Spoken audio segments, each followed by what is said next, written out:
Hello दोस्तों, का बहुत बहुत स्वागत है climax classes the way of success में। दोस्तों, मैं आपको यहाँ पर 20 पॉलिटी के क्वेश्चन कराने वाला हूँ, जो कि पॉलिटी के बहुत ही महत्वपूर्ण, बहुत ही इंपॉर्टेंट क्वेश्चन हैं। हर पेपर के पॉइंट ऑफ व्यू से बहुत ही इंपॉर्टेंट क्वेश्चन है। सबसे पहले दोस्तों मोटिवेशन कोट से शुरू करते हैं। स्वामी विवेकानंद जी ने कहा था कि उठो जागो और तब तक मत रुको जब तक लक्ष्य की प्राप्ति ना हो जाए। तो दोस्तों याद रखिए, सबसे पहले आप एक एम बना लीजिए, एक लक्ष्य बना लीजिए और उसको भी प्राप्त करने के लिए आप बिल्कुल तत्पर हो जाइए। जब तक आपको अपने लक्ष्य की प्राप्ति ना हो जाए तब तक आपको रुकना नहीं है। बस अपने अपने पूरे शरीर को, शरीर के हर एक अंग को, हर एक ऊतक को, हर एक रक्त की बूंद को उसके प्रति लगा देना है, डिवोटी कर देना और अपने लक्ष्य की प्राप्ति कर लेनी है। जब आपको लक्ष्य मिल जाए तभी कुछ करना है। इसलिए लक्ष्य जब तक नहीं मिलता है तब तक आप लगातार लगे रहिए, रेगुलरिटी बनाए रहिए। तो दोस्तों शुरू करते हैं। दोस्तों पहला क्वेश्चन है कि रेगुलेटिंग एक्ट कब पारित किया गया था। ऑप्शन नंबर ए 1771 में, ऑप्शन नंबर बी 1772 में, ऑप्शन नंबर सी 1773 में, या फिर ऑप्शन नंबर डी 1774 में। तो दोस्तों इसका बिल्कुल सही आंसर है ऑप्शन नंबर सी 1773 में। दोस्तों रेगुलेटिंग एक्ट जो है वो 1773 में 1773 में पास किया गया था। अब दोस्तों आखिर रेगुलेटिंग एक्ट क्यों आया, इसके पीछे क्या रीजंस थे, क्या कारण थे जो रेगुलेटिंग एक्ट आया। तो दोस्तों ये बात थी कि 1757 में प्लासी का युद्ध हुआ और प्लासी के युद्ध में अंग्रेज जीत गए। 1764 में बक्सर का युद्ध हुआ, उसमें भी अंग्रेज जीत गए। तो इससे क्या हुआ, पूरे बंगाल पर ब्रिटिश ईस्ट इंडिया कंपनी का शासन हो गया। अब पूरे बंगाल पर जब ब्रिटिश ईस्ट इंडिया कंपनी का शासन हो गया तो उसके बाद जो ब्रिटिश सरकार थी, यानी वहाँ पे जो ब्रिटिश संसद हुआ करती थी, वो समय समय पर एक्ट लाती रही। एक्ट लाने से क्या हुआ, वो चाहती थी एक्ट लाने से यहाँ पर और मजबूती से अपना अधिग्रहण करना, धीरे धीरे अपने शासन को और फैलाना। तो उसी की कड़ी में दोस्तों सबसे पहला जो एक्ट आया था वो था रेगुलेटिंग एक्ट। सबसे पहला एक्ट था रेगुलेटिंग एक्ट। अब रेगुलेटिंग एक्ट से दोस्तों क्या क्या महत्वपूर्ण बिंदु थे, क्या महत्वपूर्ण पॉइंट जो पेपर में पूछे जाते हैं। तो दोस्तों सबसे पहला पॉइंट तो था कि कंपनी के शासन पर संसदीय नियंत्रण स्थापित कर दिया गया।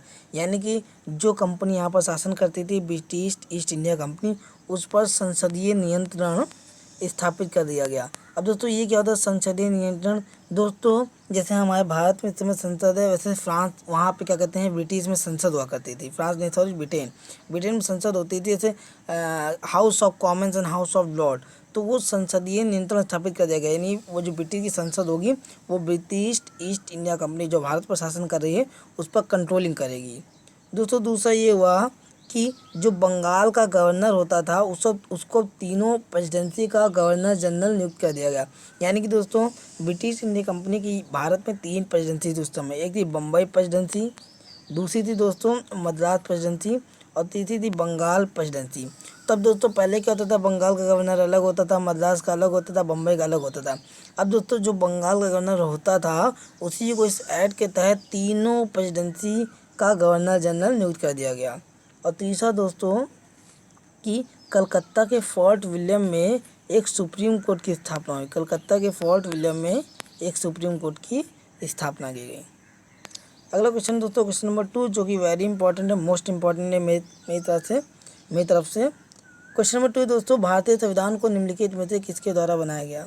ऑप्शन नंबर ए संविधान सभा के द्वारा, option number B governor general द्वारा, ऑप्शन नंबर सी ब्रिटिश संसद के द्वारा, या फिर ऑप्शन नंबर डी भारतीय संसद के द्वारा।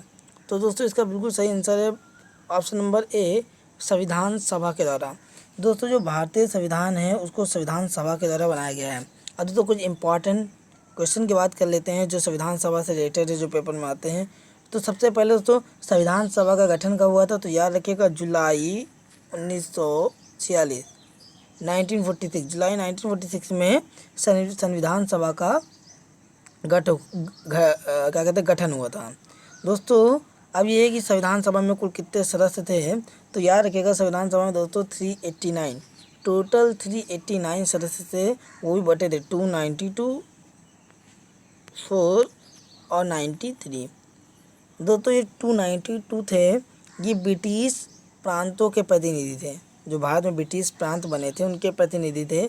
4 जो थे दोस्तों ये चीफ कमिश्नर क्षेत्रों के प्रतिनिधि थे और 93 देशी रियासतों के प्रतिनिधि थे।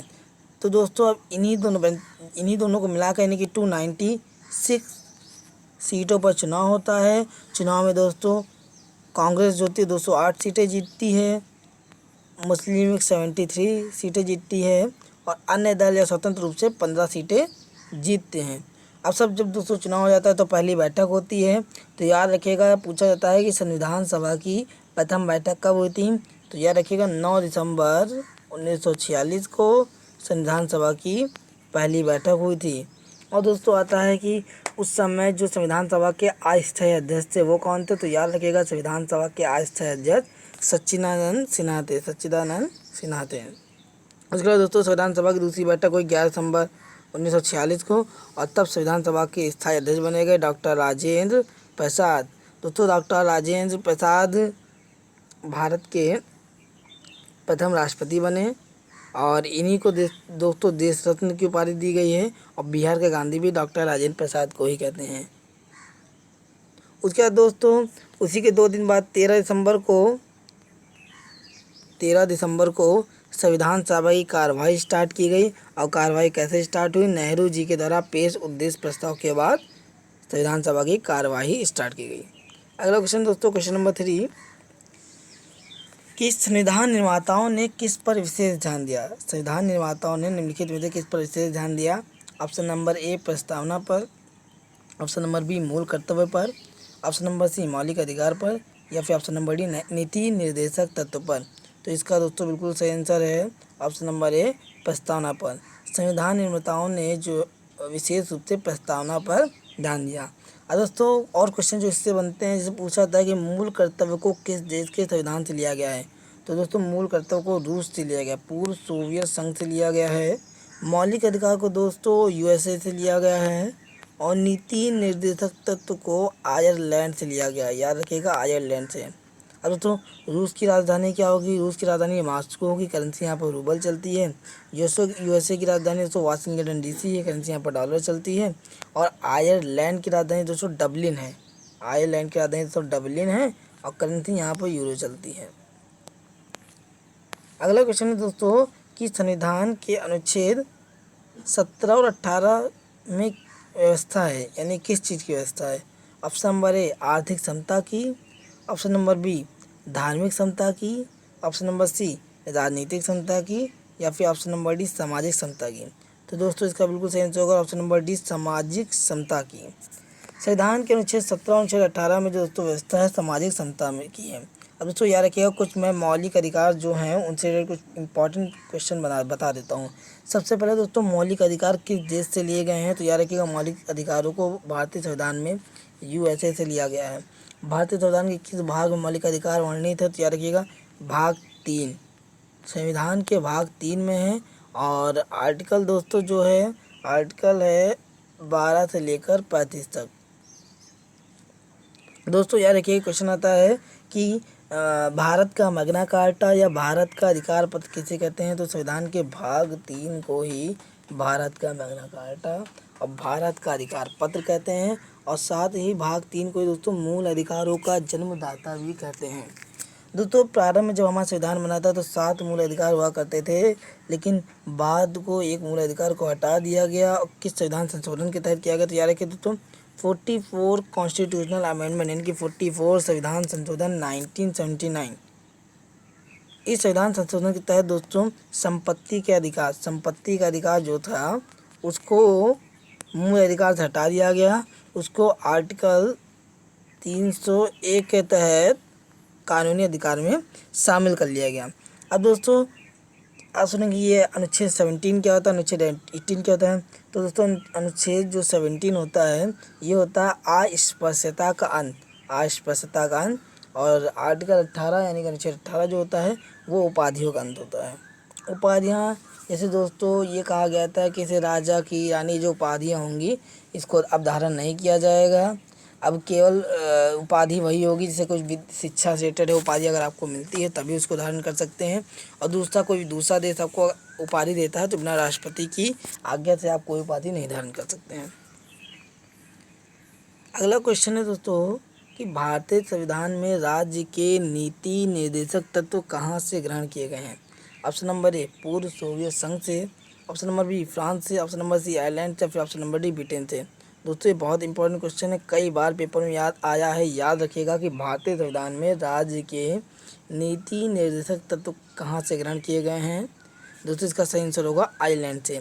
इससे रिलेटेड जितने भी क्वेश्चन बन सकते हैं दोस्तों मैं बता दे रहा हूँ, बहुत ही इंपॉर्टेंट है, क्योंकि भारतीय संविधान में जो दूसरे देशों से चीज़ें ली गई हैं वो पेपर में हमेशा पूछा जाता है। अगर पॉलिटी का एक क्वेश्चन बना है तो पॉलिटी क्वेश्चन बने तो उसमें एक क्वेश्चन ही जरूर आएगा। तो दोस्तों सबसे पहले देख लेते हैं आयरलैंड से क्या क्या लिया गया। तो दोस्तों आयरलैंड से 3 चीज़ें ली गई हैं। पहला तो नीति निर्देशक तत्व को लिया गया है। दूसरा दोस्तों राष्ट्रपति के लिए निर्वाचक मंडल की जो व्यवस्था होती है वो भी आयरलैंड से ही ली गई है। तीसरा दोस्तों राष्ट्र में दोस्तों जो साहित्य होता है, राष्ट्रपति जो होता है साहित्य, कला, विज्ञान और समाज सेवा के क्षेत्र में राज्यसभा में मनोनीत करता है कुछ व्यक्तियों को जो कि अपने क्षेत्र में बहुत ख्याति प्राप्त होते हैं। तो ये जो व्यवस्था ली गई दोस्तों ये भी आयरलैंड से ली गई है। जैसे राज्यसभा में 12 लोगों को मनोनीत करते हैं राष्ट्रपति जी, तो ये व्यवस्था आयरलैंड से ही ली गई है। दोस्तों आयरलैंड की राजधानी डबलिन है, यहाँ पे करेंसी यूरो चलता है। दोस्तों यूएसएसआर यानी कि पूर्व सोवियत संघ से क्या लिया गया है। तो दोस्तों पूर्व सोवियत संघ से सबसे पहले तो मौलिक कर्तव्य को पूर्व सोवियत संघ से लिया गया है। 5 ईयर प्लान 5 वर्षीय योजना जो दोस्तों थी उनको भी यूएसएसआर से लिया गया है। और दोस्तों प्रस्तावना में न्याय आदर्श, जैसे प्रस्तावना में जो न्याय आदर्श जुड़े दोस्तों सामाजिक, राजनीतिक, आर्थिक, इनको भी रूस से लिया गया है। अब दोस्तों रूस की राजधानी क्या है, मॉस्को। करेंसी यहाँ पर रूबल चलती है।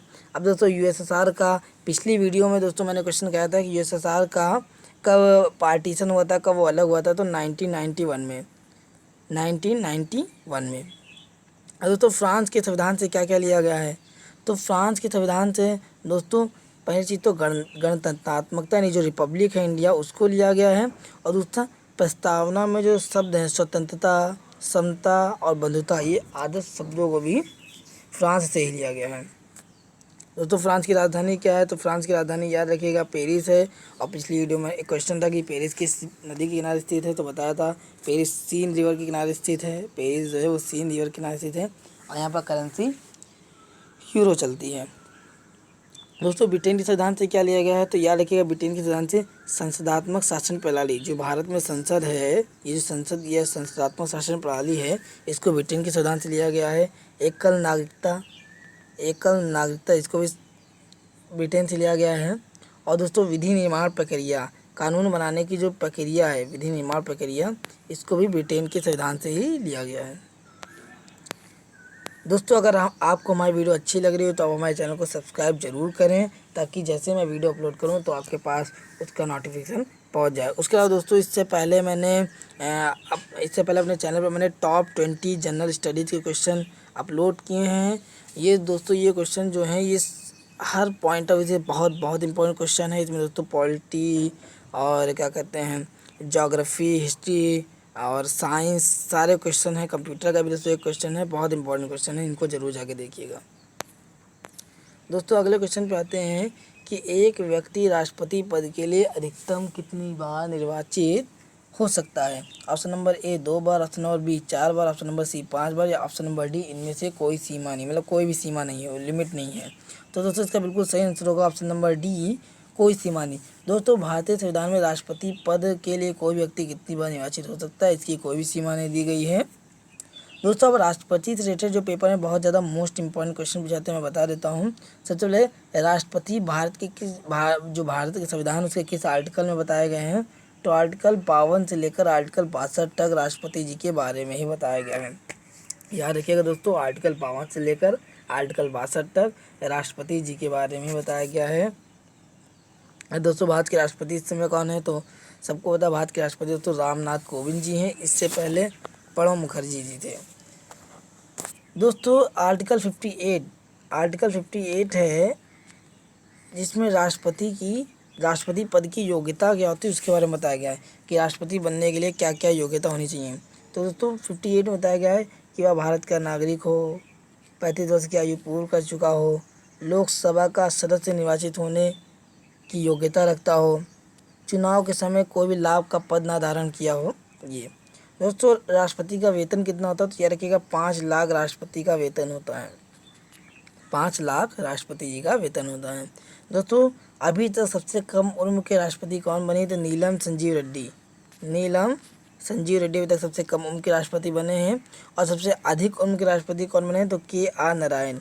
के.आर. नारायण अभी तक के सबसे अधिक उम्र के राष्ट्रपति बने हैं। दोस्तों राष्ट्रपति से रिलेटेड और भी कुछ मैंने फेमस आर्टिकल अपनी पिछली वीडियो में बताए थे। दोस्तों अगर आप लगातार वीडियो देख रहे हैं तो मैं उन क्वेश्चंस को, उन आंसर्स को बार बार रिवाइज करता हूं जो मोस्टली पूछे जाते हैं, ताकि बिल्कुल वो आपको रट जाएं और आपकी जीएस बिल्कुल बूस्ट हो जाए, आपको याद करने की कोई जरूरत ना पड़े। जैसे दोस्तों आर्टिकल 72 मैंने बताया था, जो दोस्तों राष्ट्रपति के बाद क्षमादान की शक्ति, जो राष्ट्रपति क्षमादान दे सकता है वो आर्टिकल 72 के तहत। उसके बाद दोस्तों मैंने आर्टिकल 143 बताया था। आर्टिकल 143 में क्या होता है, आर्टिकल 143 के तहत दोस्तों राष्ट्रपति जो होता है वो सुप्रीम कोर्ट से परामर्श ले सकता है किसी विषय पर, परंतु ये बाध्य नहीं है कि राष्ट्रपति उनके परामर्श को माने।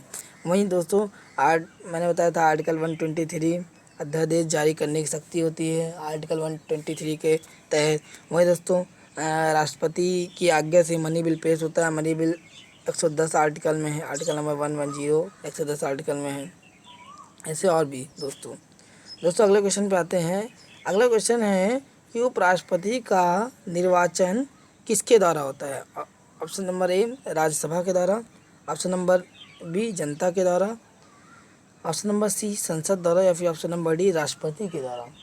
तो दोस्तों इसका बिल्कुल सही आंसर होगा ऑप्शन नंबर सी संसद के द्वारा। उपराष्ट्रपति का जो निर्वाचन है वो संसद के द्वारा होता है। अब दोस्तों उस उपराष्ट्रपति से रिलेटेड जो क्वेश्चन पेपर में आते हैं, सबसे पहले तो भारतीय संविधान के किस आर्टिकल में उपराष्ट्रपति के बारे में बताया गया है, तो दोस्तों आर्टिकल 63 में कहा गया है कि भारत के उपराष्ट्रपति होगा। और आर्टिकल 63 से लेकर 73 तक उपराष्ट्रपति के बारे में ही बताया गया है कि उनका निर्वाचन कैसे होगा, सारी प्रक्रिया सब कुछ बताया गया है।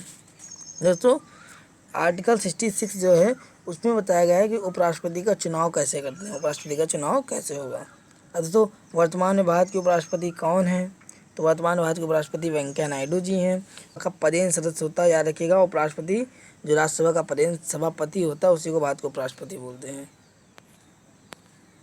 अगला क्वेश्चन है दोस्तों लोकसभा का नेता कौन होता है। क्वेश्चन नंबर 8 लोकसभा का नेता कौन होता है। ऑप्शन नंबर ए प्रधानमंत्री, बी राष्ट्रपति, सी लोकसभा अध्यक्ष और डी लोकसभा उपाध्यक्ष। तो दोस्तों लोकसभा का नेता जो होता है वो प्रधानमंत्री होता है। लोकसभा का नेता प्रधानमंत्री होता है। अब दोस्तों लोकसभा के बारे में बता देते हैं। तो आर्टिकल 81 में, भारतीय संविधान के आर्टिकल 81 में लोकसभा के बारे में बताया गया है। दोस्तों लोकसभा जो होता है वो संसद का निम्न सदन होता है। अब संसद दोस्तों आर्टिकल 79 में संसद के बारे में बताया गया है। आर्टिकल 79 में संसद के बारे में बताया गया। और संसद दोस्तों 3 चीज़ों से मिलकर बनती है, लोकसभा, राज्यसभा और राष्ट्रपति। लोकसभा दोस्तों आर्टिकल 81 में बताया गया है। लोकसभा को दोस्तों संसद का निम्न सदन भी बोलते हैं या संसद का लोकप्रिय सदन भी बोलते हैं। अब दोस्तों कुछ सीटों की बात कर लेते हैं।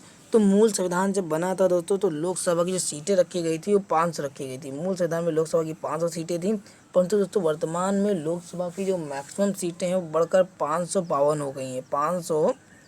552 में दोस्तों जो 530 है ये राज्यों से है और 20 सीटें दोस्तों संघीय राज्यों से यानी कि केंद्र शासित प्रदेश से है और 2 सीटें जिन्हें राष्ट्रपति जी मनोनीत करते हैं, जो आंग्ल इंडियन होते हैं राष्ट्रपति मनोनीत करते हैं। वर्तमान में अगर बात करेंगे लोकसभा में कितनी सीटें हैं तो याद रखिएगा 545 सीटें हैं वर्तमान में लोकसभा में। दोस्तों इससे पहले मैंने आपके 5 राज्यों की जो लोकसभा की सीटें वो बिल्कुल याद करवा दी हैं इससे पहले वाली वीडियो में, तो उस वीडियो को जरूर देख लीजिएगा। दोस्तों मैं एक बार बता देता हूँ लोकसभा की सीटें से रिलेटेड पेपर में क्वेश्चन आ सकता है। जैसे दोस्तों यूपी में कितनी लोकसभा की सीटें हैं, तो याद रखिएगा यूपी में सबसे अधिक लोकसभा की सीटें हैं 80। यूपी के बाद दोस्तों महाराष्ट्र में लोकसभा की सीटें आती हैं 48। उसके बाद दोस्तों वेस्ट बंगाल में आती हैं 42।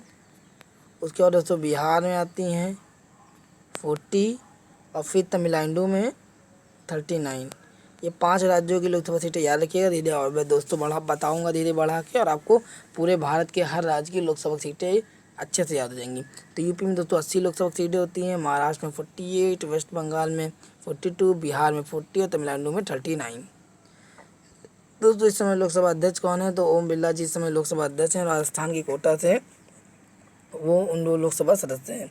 लोकसभा उपाध्यक्ष का पद तो इस समय भी कोई नहीं दोस्तों, अभी खाली है दोस्तों। अब इससे भारत के प्रथम लोकसभा अध्यक्ष कौन थे, तो याद रखिएगा गणेश वासुदेव मावलंकर, जीवी मावलंकर भारत के पहले लोकसभा अध्यक्ष थे। और भारत के पहले लोकसभा उपाध्यक्ष दोस्तों एम ए अयंगर थे, M A Iyengar.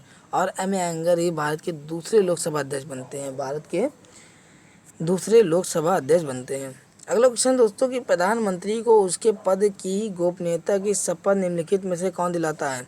Option number ए राष्ट्रपति, ऑप्शन नंबर बी लोकसभा अध्यक्ष, ऑप्शन नंबर सी राज्यसभा का सभापति, या फिर ऑप्शन नंबर डी उपराष्ट्रपति। तो दोस्तों याद रखिएगा, प्रधानमंत्री को उसके पद की गोपनीयता की शपथ राष्ट्रपति दिलाते हैं। प्रधानमंत्री जी को मंत्रिमंडल के सभी सदस्यों को जो शपथ दिलाते हैं वो राष्ट्रपति दिलाते हैं दोस्तों। राज्यसभा का जो सभापति होता है वही भारत को उपराष्ट्रपति होता है, अभी मैंने ऊपर वाली वीडियो में बताया था। अगले क्वेश्चन पे आते हैं, भारतीय संविधान के अनुच्छेद 74 और 75 में किन विषयों पर विचार करते हैं। ऑप्शन नंबर ए लोकसभा के सदस्य, ऑप्शन नंबर बी प्रधानमंत्री, ऑप्शन नंबर सी मंत्रिपरिषद, ऑप्शन नंबर डी मंत्रिमंडल के सदस्य। तो दोस्तों इसका बिल्कुल सही आंसर होगा ऑप्शन नंबर सी मंत्रिपरिषद। दोस्तों मंत्रिपरिषद का गठन 3 लोगों से मिलकर होता है, याद रखिएगा, कैबिनेट मंत्री स्वतंत्र प्रभार और राज्य मंत्री प्रधानमंत्री।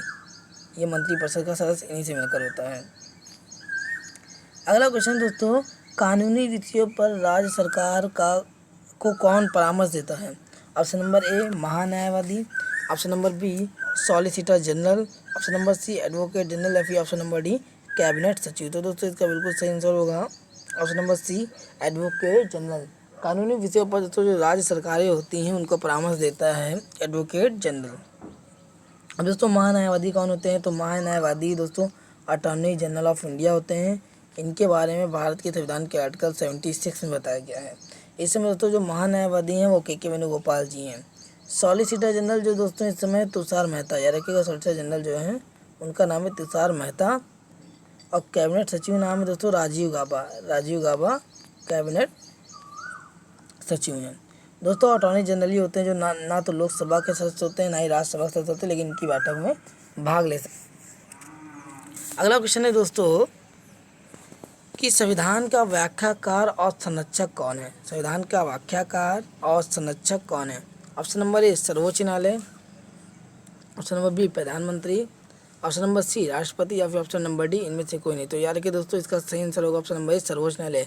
सुप्रीम कोर्ट जो है दोस्तों संविधान की व्याख्याकार भी है और संविधान की संरक्षक भी है।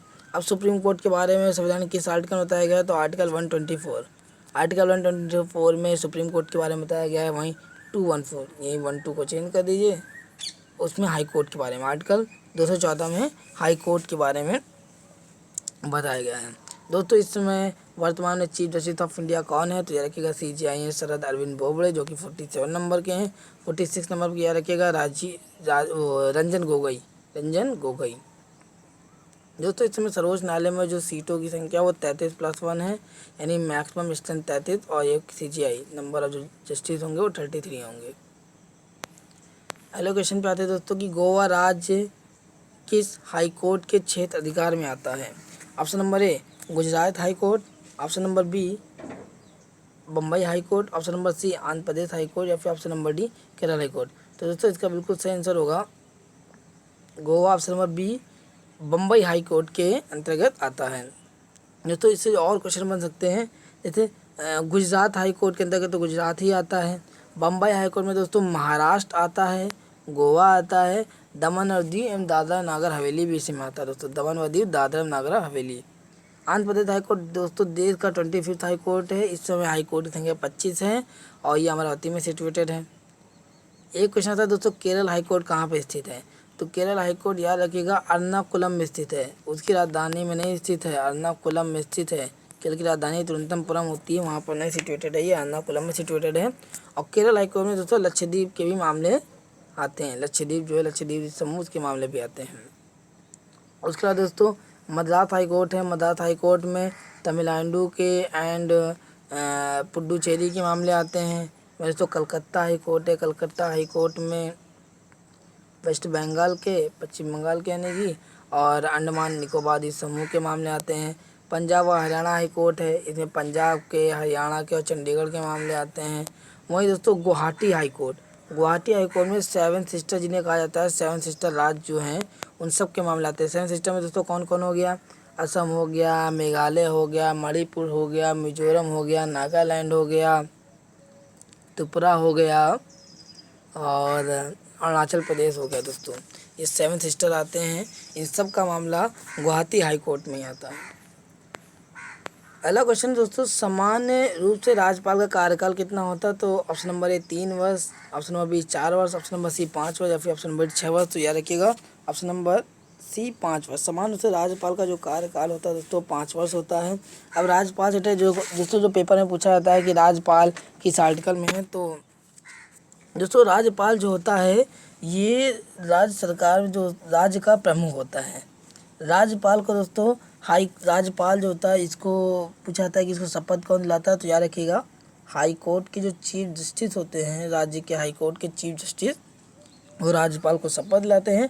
अगर चीफ जस्टिस उस समय नहीं है तो हाई कोर्ट के जो वरिष्ठतम जज होंगे, सबसे सुप्रीम जज जो होंगे, वही शपथ दिलाएंगे। अब दोस्तों क्वेश्चन आता है कि राज्यपाल की नियुक्ति कौन करता है? तो राज्यपाल की नियुक्ति दोस्तों प्रेसिडेंट जी करते हैं। वह क्वेश्चन आता है, दोस्तों कि कौन है जिसके हटाने का प्रावधान हमारे भारतीय संविधान में नहीं दिया गया? तो राज्यपाल दोस्तों राष्ट्रपति के पश्चात प्रयत्न करते हैं, इनको हटाने का कोई प्रावधान नहीं दिया गया है। अब जो राज्यपाल की सैलरी कितनी होती है? तो याद रखिएगा 3.5 लाख, 3.5 लाख, 5 लाख राष्ट्रपति की, 4 लाख उपराष्ट्रपति की और 3.5 लाख राज्यपाल की। अगला क्वेश्चन है दोस्तों कि उड़ीसा की प्रथम महिला मुख्यमंत्री निम्नलिखित में से कौन थी? Option number A Sushma Swaraj, option number B Nandini Satpathy, option number C Vijayalakshmi Pandit या फिर option number D Sucheta Kripalani. तो दोस्तों इसका बिल्कुल सही आंसर होगा option number B Nandini Satpathy. अब दोस्तों उड़ीसा की राजधानी क्या भुवनेश्वर है। इस समय यहाँ के मुख्यमंत्री कौन है? तो नवीन पटनायक। किस पार्टी से हैं? बीजेपी, बीजू जनता दल पार्टी से हैं। दोस्तों सुषमा स्वराज से रिलेटेड क्वेश्चन बता देते हैं कि दिल्ली की पहली महिला सीएम थी सुषमा स्वराज, पूर्व भारत की विदेश मंत्री भी थी सुषमा स्वराज। विजयलक्ष्मी पंडित दोस्तों ये यूएनओ में यानी कि यूनाइटेड नेशन संघ में प्रथम भारतीय महिला राजदूत हैं विजयलक्ष्मी पंडित जी। और दोस्तों सुचेता कृपलानी जी से जो क्वेश्चन पेपर में बहुत इंपॉर्टेंट आता है कि भारत की प्रथम महिला मुख्यमंत्री कौन है, यानी कि भारत की किसी भी राज्य की सबसे पहले मुख्यमंत्री बनने वाली महिला कौन है? तो सुचेता कृपलानी है और ये यूपी की सबसे पहले मुख्यमंत्री बनी थी। और उससे क्वेश्चन आता है कि सबसे पहले महिला राज्यपाल कौन बनी थी? वो भी यूपी की बनी थी, नाम था सरोजनी नायडू। सरोजनी नायडू। दोस्तों सरोजनी नायडू को भारत का नाइटिंगेल भी कहते हैं। और वहीं दोस्तों सरोजनी नायडू ही 1925 में जो लोकसभा 1925 में भारतीय राष्ट्रीय कांग्रेस यानी जो कांग्रेस की बैठक हुई थी दोस्तों कानपुर में, उसकी अध्यक्षता भी सरोजनी नायडू ने की थी। और क्वेश्चन आता है कि भारतीय राष्ट्रीय कांग्रेस की पहली भारतीय महिला अध्यक्ष कौन थी? तो वो सरोजनी नायडू जी थी। अगर पहली महिला अध्यक्ष पूछेगा कौन थी तो वो एनी बेसेंट जी थी। 1907 में कलकत्ता डिवीजन में जो होती हैं अध्यक्ष, लेकिन प्रथम भारतीय महिला अध्यक्ष पूछा जाएगा तो सरोजनी नायडू सही आंसर होगा। अगला क्वेश्चन दोस्तों कि निर्वाचन आयुक्त की सेवा शर्त तथा कार्यकाल निम्नलिखित में से कौन निश्चित करता है? ऑप्शन नंबर ए संविधान, ऑप्शन नंबर बी संसद, ऑप्शन नंबर सी प्रधानमंत्री या फिर ऑप्शन नंबर डी राष्ट्रपति। तो याद रखिएगा दोस्तों इसका बिल्कुल सही आंसर होगा ऑप्शन नंबर ए संविधान। निर्वाचन आयुक्त दोस्तों इस समय कौन है वर्तमान में? तो इस समय दोस्तों वर्तमान में निर्वाचन आयुक्त है सुनील अरोड़ा। सुनील अरोड़ा जी हैं। दोस्तों 2 डिप्टी इलेक्शन कमिश्नर भी हैं, एक है सुशील चंद्रा और दूसरे अशोक लवासा। दोस्तों इस समय जो सुनील अरोड़ा जी है ये वर्ल्ड इलेक्शन बॉडीज एक संस्था है जो वर्ल्ड लेवल पे है, उसके भी मुख्य प्रेसिडेंट हैं दोस्तों सुनील अरोड़ा जी। दोस्तों क्वेश्चन आता है कि निर्वाचन आयुक्त की रिटायरमेंट की एज क्या होती है? तो याद रखिएगा 6/65, 6/65 मतलब कि या तो वह 6 वर्ष का कार्यकाल पूरा कर ले या उसकी आयु 65 वर्ष हो जाए। इनमें तो जो भी पहले हो जाएगा वह उसकी रिटायरमेंट की एज होगी। दोस्तों अगर आपको वीडियो अच्छा लग रहा हो तो अपने दोस्तों के साथ शेयर जरूर करें।